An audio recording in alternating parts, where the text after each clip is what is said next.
Yeah, Democrats are finally getting brutally honest on why they lost. The New York Times, talking to a bunch of the party's bigwigs, and strategist Liz Smith probably summed it up best after she said, quote, "The Democratic brand is in the toilet.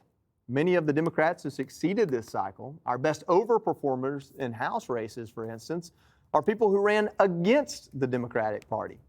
And speaking of that toxic brand, Chuck Todd just dropped a bombshell, a Biden polling memo from 2 years ago, warning they'd go broke if they went woke. A strategist for a Biden super PAC circa 2022 sent me a polling memo that he had sent to the campaign. The democracy message really didn't ring true with Latino voters, especially if they're first or second gen. Because first, you want to see a democracy crumbling? Let me introduce you to El Salvador. You want to see a democracy that doesn't work? Let me introduce you to Venezuela. The Trump campaign targeted them on the same issues they were targeting working class white voters. Mm-hmm. And the Harris campaign targeted them as a community of color. So could fresh leadership be the antidote for all that ails the Democrats? Well, not so fast. Jen Psaki is scolding her party for snubbing AOC and picking a 74-year-old longtime key committee for a key committee post. Check this out. House Democrats missed what I would consider a big opportunity. They passed over Congresswoman Alexandria Ocasio-Cortez for the top Democratic spot on the Oversight Committee. This felt like an obvious chance to apply some of the lessons we should have learned from the November election, right? Instead, Democrats passed over one of the youngest, most media-savvy members of Congress for a key leadership public role. Tyrus, yes, sir. Explain how AOC is the future of the Democrat Party. She's not. Okay, first of all, they decided not to go with an influence over someone who had actual experience. AOC's legislative record is what? How many laws? What? They figured out the problem is that the Democrats haven't been in office. They haven't been working. This has been the progressive branch. It's not when you say brand, you're not selling sneakers and shoes. Your brand is the American people. The Democratic Party used to have solid ideas. They down the middle stuff. What happened was we got a president who was unfit. The cover-up and the people who were calling the shots were progressives.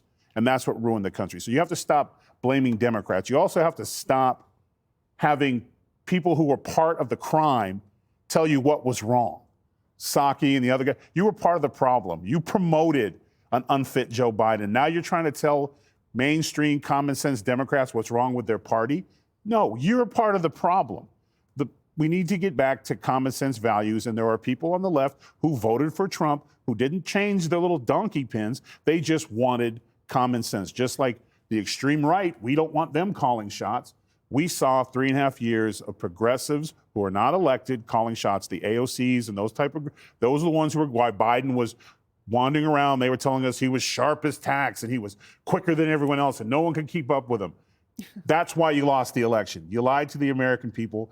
DEI, unqualified people made decisions and America said no, period.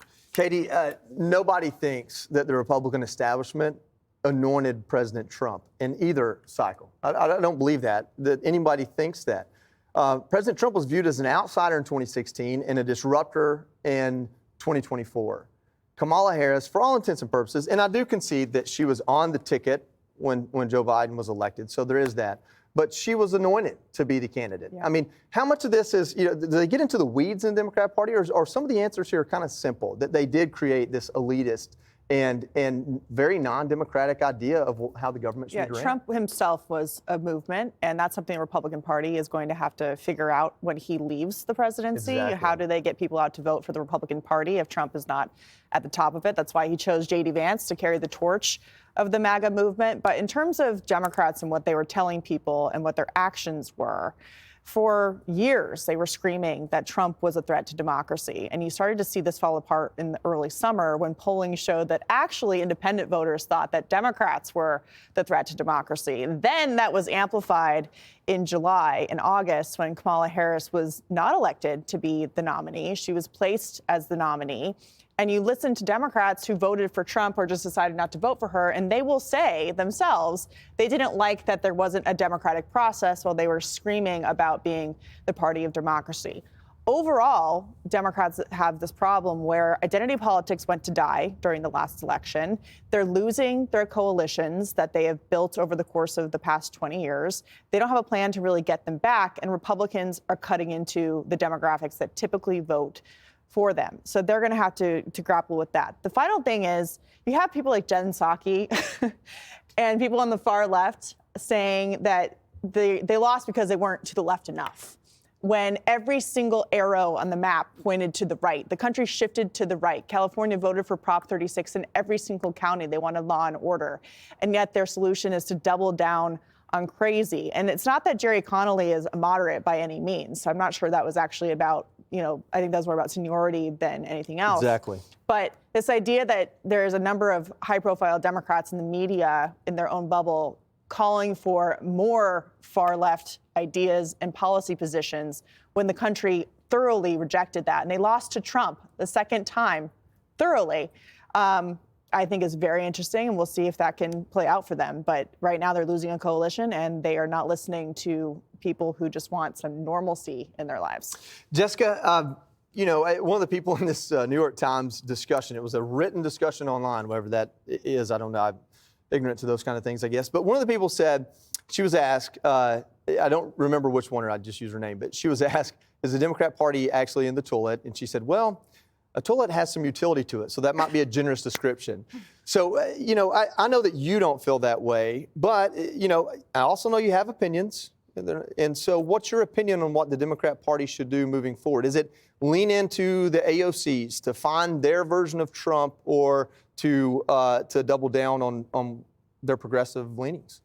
Well, AOC is a multitude of things. So on the one hand, she is a lefty progressive legislator. She has said some of the things that have hurt the party the most, like defund the police, for instance. And that's a huge problem. She is also, on the other hand, one of the only bona fide media savvy brands that we have. And I know a lot of people who tune into her Instagram lives who do not agree with her politics at all, people who are either on the conservative side of the party or even Republicans. And it should be noted as well that she's very well liked on the Hill. There are a lot of Republicans that enjoy her personally, that think they could find ways to work with her.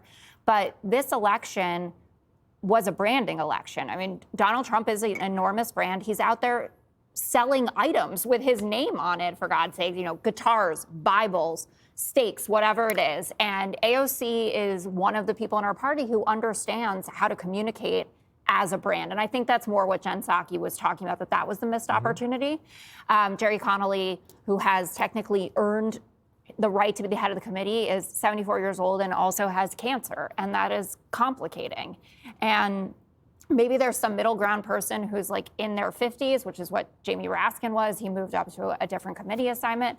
But I can understand people thinking at this moment, when we lost the podcasting wars, shouldn't we have people that can show up anywhere, anytime, and talk to anyone, right? You can imagine AOC on with Joe Rogan, Lex Friedman, Andrew Schultz, Alex Cooper, the Pod Save America bros. She can go anywhere, and I think we desperately need that. But it's a working class voter problem. Tyrus has said this many times. The only color that mattered this election was green. You have to message on that. And our party, you might be able to pull off winning an election without working class voters. But most Democrats I know, and the way I feel, is I don't want to do that. I don't want to be a party of just people with college degrees and above. And so we need to focus on that kind of messaging, like what Dan Osborne did, what Pat Ryan did, et cetera. Kendi, how vulnerable are Republicans, specifically Trump-led Republicans, in losing some of these things that fall into that populism umbrella if the Democrats do find the right voice? And we talk about things like, legalizing marijuana, or some of the things that feel more progressive, but those are people that kind of fell in under Trump a little bit this time around. Maybe that's a bad example, but I don't think that's a bad example. And I think, this election was really about ideas, and it was really about talking to people about their pain.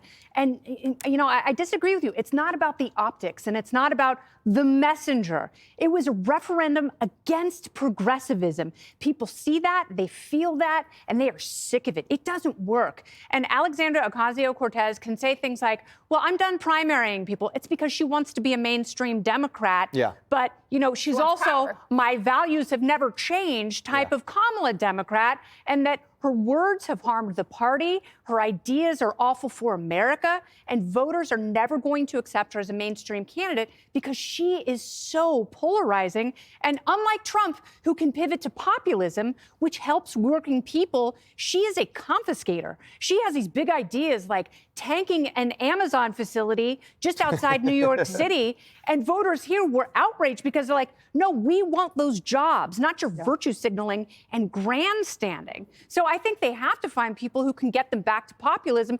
If they do, yes, Republicans are very, very vulnerable on that point. But as long as Democrats are the party of war hawks, I don't think Republicans have a lot to worry about right now. I think AOC has an authenticity about her. Regardless if you believe it or not, like if you juxtapose her just to Kamala, she could say the same thing and be much more believable. And she's young, so she can change her views and her positions and be forgiven for it. I think going against Pelosi that many times brought her some credibility, but it came back to bite her. She kept losing all those battles, though. It bit her this week, actually. Pelosi actually knifed her from the hospital in Germany. I think AOC will probably be around a little bit longer. Click here to subscribe to the Fox News YouTube page to catch our hottest interviews and most compelling analysis. You won't get it anywhere else.